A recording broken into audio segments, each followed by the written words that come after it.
Hey, what's up YouTube? This is Cameron. I'm going to be talking about my fish tank again. This time we'll be talking about water changes and what to do in this situation. The first thing you want to do is get yourself a bucket.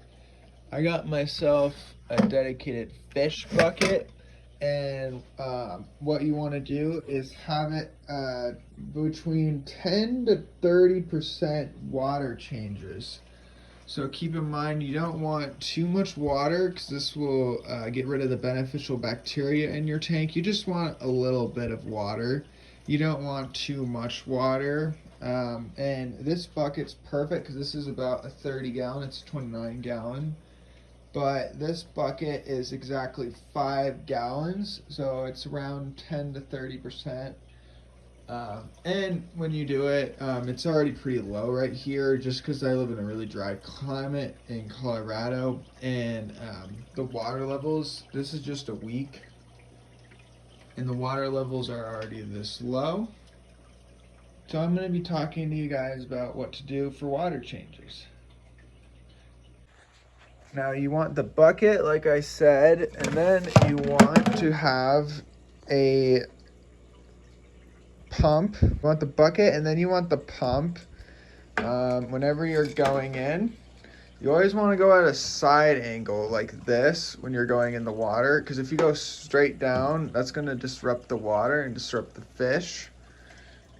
This little pump right here is really nice because you can gauge how fast you want it to go out, and this kind of gets the pressure going. And you use gravity. This is completely gravity, super cheap method. You can see the water going from here just slowly goes down to there, and it's pretty easy, and the pump right there gets the water flowing through. Righty, so the first things that you will want to do when you're doing a water change will to be getting your filters turned off, because I like to clean out my filters. I have both my filters and I'm going to turn both off for this video. Thing you'll probably want is a bunch of towels everywhere, just in case you spill. Once you get used to it, you don't really spill much, but there's always those instances where you accidentally bump into something, and you just want to lay out your groundings. And I put a towel here because the filter is right here, and I actually clean out this filter, and I'll show you guys how that works. But so right here, some people can get overwhelmed. They're like, what do I do, what do I do? But it's really simple. Usually I just clean the sides right here, get like a scrubber or a rag, just make sure it's washed and clean. Again, you don't want to use tissue paper because tissue paper can contaminate the fish and get in their lungs. And you're going to clean off the sides, especially where it gets the most light, and the most light is right there, so you can see there's more algae buildup. But again, it's super clear. This is a whole week of doing this. So we're going to start by moving the pothos plants in the back. Just get those out of the way. They're pretty durable, so you don't have to worry about that. This easily, I can do it with one hand or one arm. See how easy that is? And again, you want the lid just so they don't jump out. I've had a couple instances where they've jumped out, especially if you have frogs. They like to jump a lot. And then from here, we're gonna move this.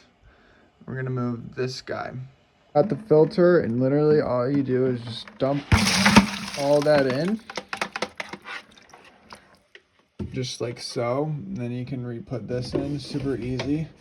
And this, look how dirty that is. So obviously it does justice. And then just roll up your sleeve and grab the other filter right here. This guy wasn't very dirty. And we're gonna just clean this out. Look at all the duckweed. And you're just gonna wash it out, just like so. Get a nice little rinse. It doesn't have to be too crazy.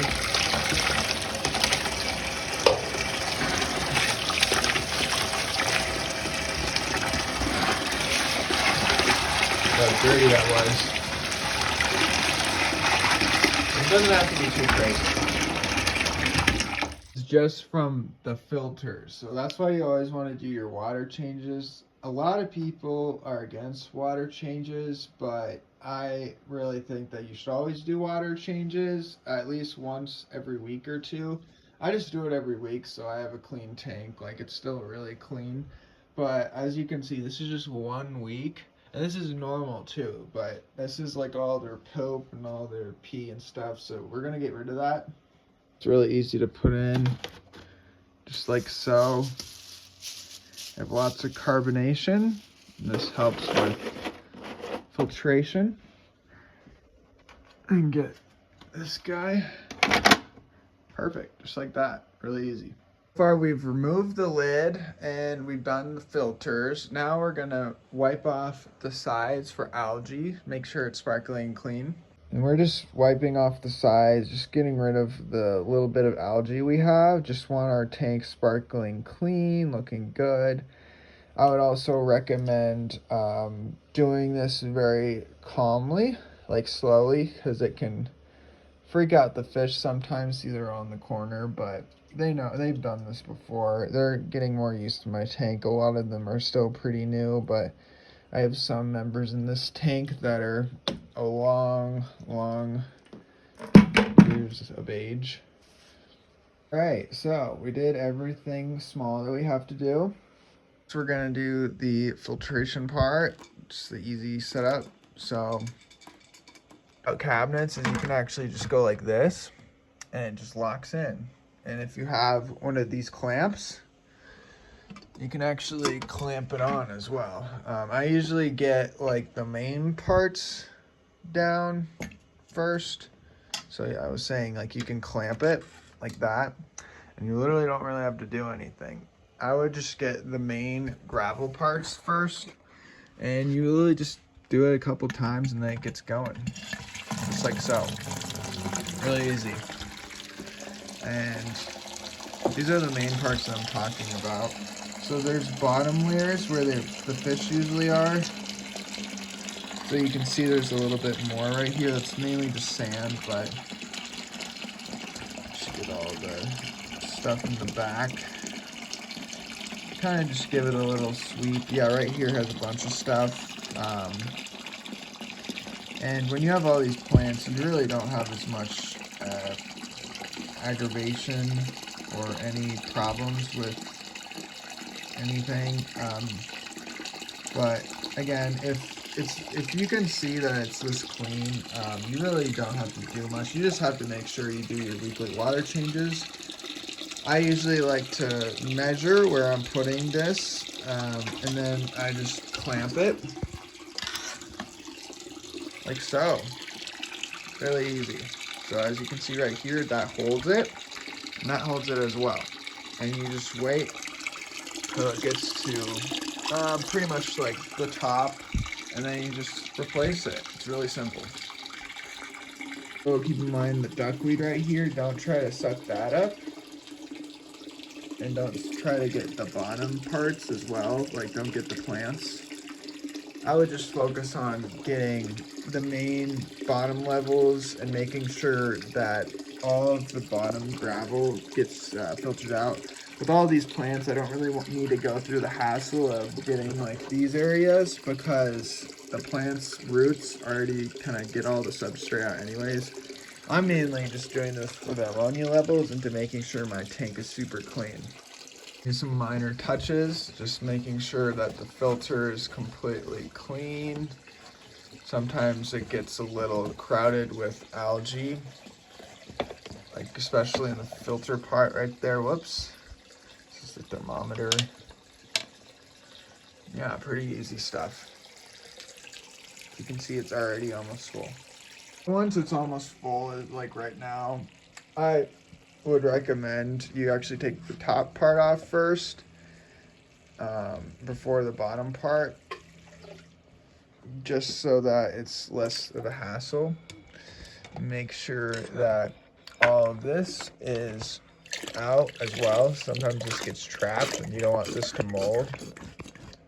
Oops, constantly sucking up some of the water. And just make sure to dry it out like so. I would actually recommend to, I usually just dump it outside because there's plants down there that eat up all the water, and this helps them. And these are aquatic snails, so they can't thrive outside in areas like this. So if you dump this outside, you don't have to worry about your pipe system getting clogged with any infectious diseases. A lot of people, they throw away or flush their fish down the toilet or flush anything down the toilet. I would highly recommend not to do that, just because it can contaminate your filtration system inside your housing. So I usually just dump this outside, easy. So make sure that this is about room temperature. It really depends on what kind of fish you have too. But if you have tetras, corridoras, and minnows, they do best in about 78 degrees. That's about right. So just make sure that it's about 78 degrees. If you want to be really OCD about it, you can check the temperature, but I've done this enough where I just check it with my hand, and then once I put it in, the thermometer just does the work anyways. So just wait till that gets about to the right height. So prop it with this thing just to make sure that it gets the right angle.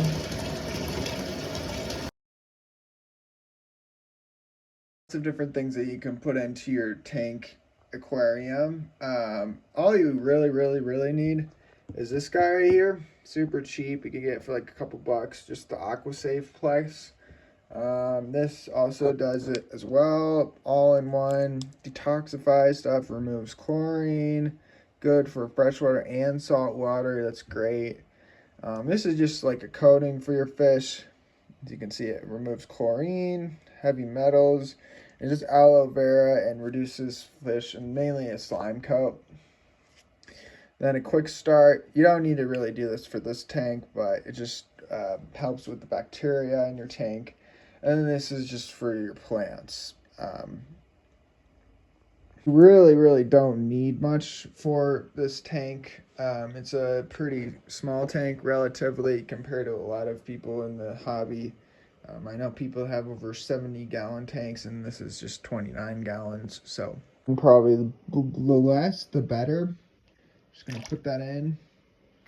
The less, the better with these. If you do too much, it could hurt the fish. And since there's more of the water than less that you're adding, it's more fine. The stuff that you don't really have to worry about adding too much is like the stress coat, because if you put too much of a slime coat, if anything, they just get more of a coating, so that doesn't matter as much. The AquaSafe, though, you want to be careful, because that you could ruin the fish if you add way too much. Just make sure you do the right measurements. They actually have measurements on the side right here, and they tell you exactly on the back, so pretty easy. It has kind of a gross looking color to it, but when you add it to the rest of the tank, it's fine, especially if you mix it up. A lot of people don't like tannins and they don't like brown, but to be honest, that's where you find these guys, and it's the most natural. And if you're adding tannins to your water, as well as good things like the Flourish Advice, it really helps with your plant growth. I also recommend to try to make sure your fish are all on one side, like so. There's barely any over there. And instead of pouring this all in to stress your fish, we're just going to do little scoops like this. And you can pour more in as you get in. We're just going to do little scoops until it's at least halfway, so you don't stress the fish out. Like, this doesn't stress them at all. But if you were to dump this whole thing, that would really stress them out. And you don't want to stress your fish out. See, they don't even care. Quarter of the way, so we're just gonna dump this in. I would just recommend doing it very slowly, so you don't disrupt the fish. They're pretty chill, but if I did it fast, they would freak out, and that would add ammonia and it would not be good. So just don't dump all the main water. That's the main thing. It's not all the way full, so we gotta do another round. We're just gonna add the last part right here.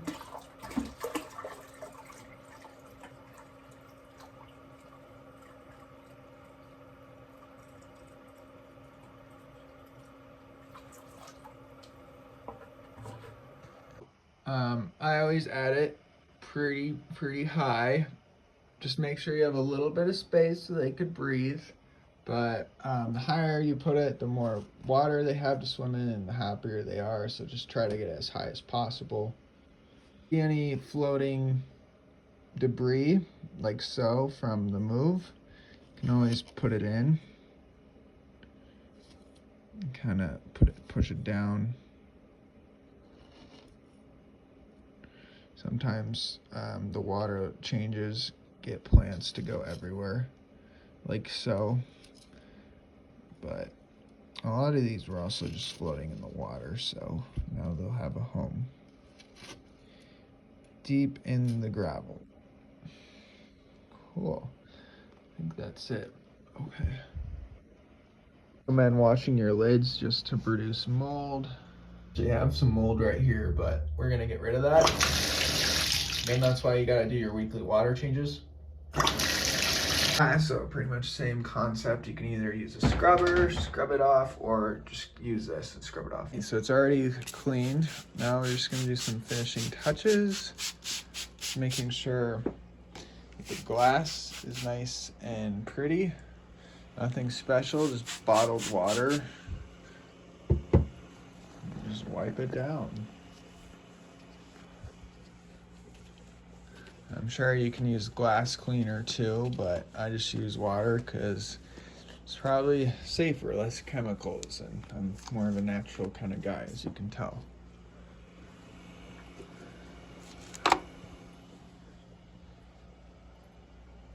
Much YouTube, and thank you for all the 90 viewers that have watched my first video, and I really appreciate it. To be honest, I wasn't expecting to get that many viewers, but I'm really thankful that all of you guys are watching, and it's getting me a lot more motivated to keep doing these videos and getting after it. I hope you guys enjoyed watching me clean my fish tank. As you can see, it's really easy to do. You know, think of like a dog. You have to walk 10 to 30 minutes a day, and you have to pay a bunch of bills and stuff. For a fish tank, you do what a dog does in a day, only like every week or two. Like this took me probably 10 or 15 minutes to do, and it was extremely easy, and it costed me $0 other than like electricity bill. So if you guys liked the video, please give it a thumbs up, and we appreciate your support. Thank you.